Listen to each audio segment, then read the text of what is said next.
siwenjuba. Actually nze nina ekirowoozo kyange. Ayo Nambiru y'omu ku bayimbi bali talented. N'akajanja mu music. Okiwulidde ekintu ekyo? Nkiwulidde ekintu ekyo. She's talented ate nga n'akajanja mu music akakola ki? Naye bw'asalawo n'atuula mu luyimba lwo. Kitegeeza oli mu ki? Muyimbi. Akali abagenda okukuma kajanja. Batambuzaako. Naye Irene bw'agambira nti mu nnyimba zonna kandutuulemu nnyimbe oba muyimbi. Ekibuuzo yo muyimbi akimanyi nti muyimbi oba lwakuba nti endongo agifunamu obusatu n'atambuza obulamu bwe. Ankakoze ati. Amazima nze ngakubuulidde. Erinnya lya munne nga alisazeeko bulala.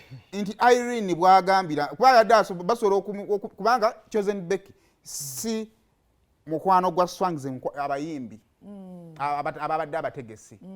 Kitegeeza nti nno kirowoozo kya muyimbi nti akawala akonjagala nkole ki? N'akayimba ke kayinza okuba nga kamunyumira. Thank you.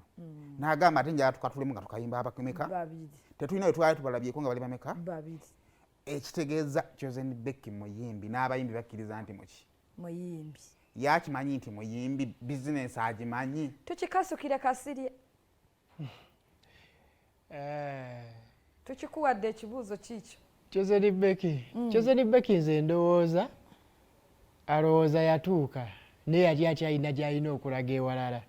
Ye n'atuuka ne yeewummuza naye ng'akyagenda. Omwana ali extremely talented. Naye otunulira ennyimba ze ziri exceptional. Kati ojja tunulira oluyimba nga Bankuza lwali lw'amaanyi nnyo. Bw'otunulira oluyimba lwennyini oluyimbiddwa lw'amaanyi byabangi. N'otunulira ne message ate amanyi okunyumya mu nnyimba bulungi ate nga n'eddoboozi kiddungi. Kakitegeeza akyalina okuva mu comfort zone asiikaleko ku basajja ababba ayongere okuba ng'akola kingaagaziya. Naye nze ndowooza yapaakinga mangu. Olaba twalina aba Irene Nambiru we twabeeranga ne ba big film basajja awo balingawo ba big two.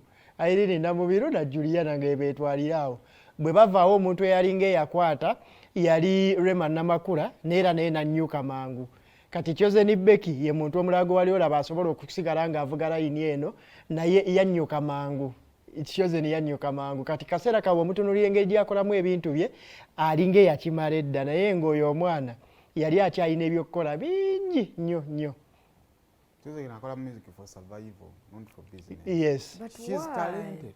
She's very Oyo mwana talented. olaba nyina ennyimba ezitalina budget naye nga ogenda mu bantu n'olusanga era ndowooza ye muyimbi yeetaaga concert mu bayimbi betulina okujjawo. Yayongere mu kutwana. Simanyi omanyi nedda ntandika olumu eyina engeri gyegiramu abantu yalina frustration zinga atandika. Kati wabanga asobola okwerira naye yenywesa ku ndongo ye. Akola nani music? Ayina bakola nabo Amiru n'abeeramu awo. Olaba Saimo ozijukiza ekintu Selector William yateranga okyogera n'agamba nti omuyimbi Katonda yandimuwaddenga ssente ng'ebula emyezi ng'ebiri annyuke. Kuba abasinga ajja nga tazirina nga olaba aggressiveness n'ajja n'abalaga ki kyali. Naye kasita ssente zitandika okuyingira ate oluusi n'akola ki? N'alirakisinga. Kaya gasinga Katonda ssente azibawanga n'amanya ati kaka oyimbidde emyaka 2 ebula ebiri onnyuke n'okola ki n'owummula. Otujja tunulira Chosen Becky ne waliwo abavubuka nga Jostede yali tannatuuka genda mu retirement. Ne kati naye alinga eyawummula okitegeera nti talent yali y'amaanyi naye n'agitukombyako katini n'atuuka n'azikira omulundi gumu. Ate ng'oluusi era challenge eri mu kuzimba ttiimu abantu b'okola ki beweetoolooza ku gwe. Oyagala abantu abanaakugamba obugambi nti yes man kiba kijja ttambula bwe kityo. Ne kati Chosen Becky yeetaaga ba producer n'abawandiisa bamuchallenginga. Ronnie Mac.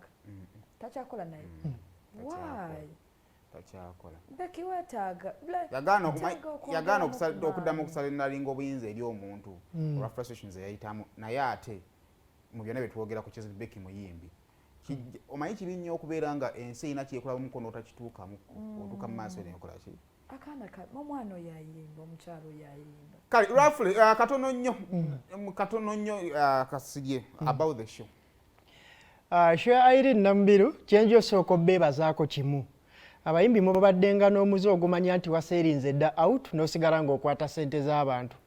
oluusi n'obaleka n'obaleka ne bajja ku venue ne bakonkomalira wabweru ne bano at least bakyusizzaamu ne bacommunicatinga nti bannaye tumazizzaawo kati gwe yagenze ku mulyango baleeta notice oba wagenze at your own risk okitegeera kuba nze ndowooza nti omuntu wabanga akimanyi nti nnina emmeeza 4 amanya ddi lwe ziweddewo bw'akimanya nti nina seats 7 amanya ddi bwe ziweddeyo kati bw'asigala ng'akwata ssente oba n'aleka n'abantu ne bajja yesi kijja kukola amawulire nti wabalese ne bajja n'ate tekikuwa impact nnungi kuguddako kati olulala Irene w'anaalanga abantu bajja kukimanya nti tiketi olina zigula ng'obudde tebunnakola ki tebunnaggwayo kitegeera so mwebale butabba abantu na butabutambuliza bwereere awo mwayimpuruvinzeewo ekirala Irene Namubiru yazze n'ayimba bulungi nakiri kyennyini kye tubadde twogerako ekyokulondayo nti n'otagamba nti kaŋŋende n'aba uptown be tusiiba tubonga nabo naye n'ogamba nti nja kulondayo omuntu gwe nzikiriza nti ddala amanyi n'olonda Chosen Becky kubanga omuwuliramu n'oluyimba n'olulonda lwe muyina okukola ki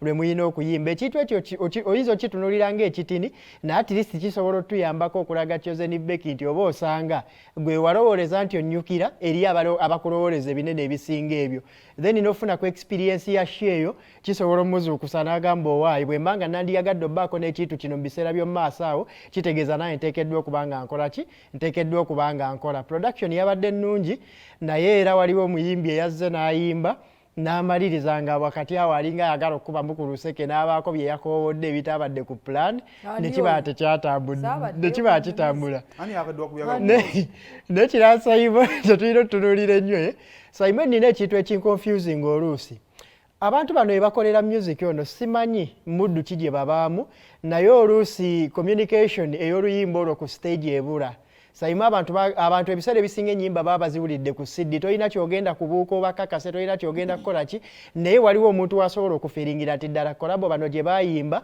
bwe bagiperforminze amazima mpulidde movies okitegeera naye nayimba bali mu kolabo ng'onaalaga alina obubaka gwabusindikira busindikira oli naye nga gwe babusindikira ali ku nsonda eri ono n'asalawo n'abusindikira abawagizi so nga ate music eba communication package gy'olina okugatta wamu neba ng'ekola ki ng'ekola sense okitegeera so bwe mubanga mukoze kolabo zino bwe mubanga temusobola ziperforminga ne mujjayo makulu gazirimu ku stage kiba beta n'ozireka kuba osobola ate otaninga abantu off ku luyimba lwo lwennyini tuddako Haja Haruna Mubiru Serena weina line ya Haja Haruna naye katono nnyo ku ekyo ekintu kya tickets COVID yajja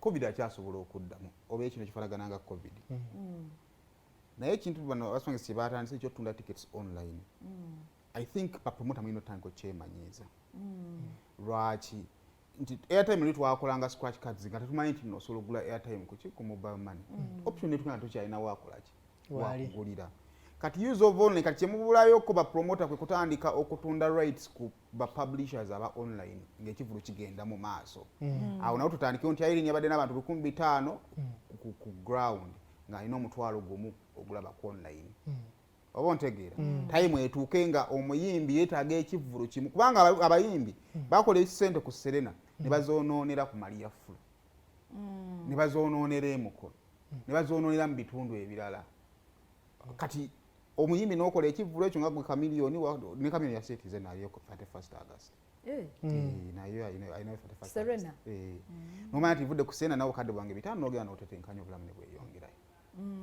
bwendowooza naye nga kale Haja Haruna Mubiru gyali 8 ku Serena week eddako si kwe kuli Febuddo nga 17 then 31st we waliyo Chameleone then aneegunne yatimbye Lutalo ali ku Serena naye ali ku Serena 15 years of David Lutalo atudigide ndongo ani omulala ali Carol Nantonga aliyo mu December ku Hotel Africana ani nga mukaaga Wizo wabbiri Africana but tolanze nnyo naye mujje muwagire Wizo ku Africana nade nsubira vibe okusukkawo nga bbiri naye gyali ani awo namusajja wange kati ene waffe ababulijjo ow'enkudi 18 Ero Beach bane kudi mutulabiranga ddala bajja kujja oyo mwana wange wakukiddo waliwo n'abali ku nga 3-2 Mudra na Sidiki Vocals beetega olunaku nalabye omuliro oguli ebusoga wano ndi musoga ya cricket oval then Mudra ali enanade ntidde ndi musoga nabadde ntidde naye kivulu ku ground gye kiri ebusoga nnyo twana extent nti bayokeza n'omukulu mulamba it looks like balina manyi abadde ambassador wa byobulambuzi ebusoga kakirabika management nefuna conflict ne ministry kakati mu kufuna conflict ne ministry bakubira minister line minister akuba ekivulu anti wiki ndamba agimazeeko abana kye bamukola really so kivulu kulai kujja ekiri era basi for the very first time mugenda kulaba omusoga bwava ejjinja awo baaki bataddemu era bwegenda ogezeeko omanyi bwe oyagala okumanya ekiri ku ground gyotali genda ku TikTok genda mu video nga 2 kati gwefunayo abasoga 2 omanyi nti konko ogende mu video nga 2 algorithm ajja kukyuka challenges ndi musoga nyingi so ekivulu ku ground kwekiri nga 6 December Africana Karo Nantongo Karo Nantongo yafunye oluyimba naye tebalupushinze ekyo nakyo kimugambe oluyimba naye it is a very good song very nice but we are still pushing ebalupushing pushing kale awo nno tuveeyo bannaye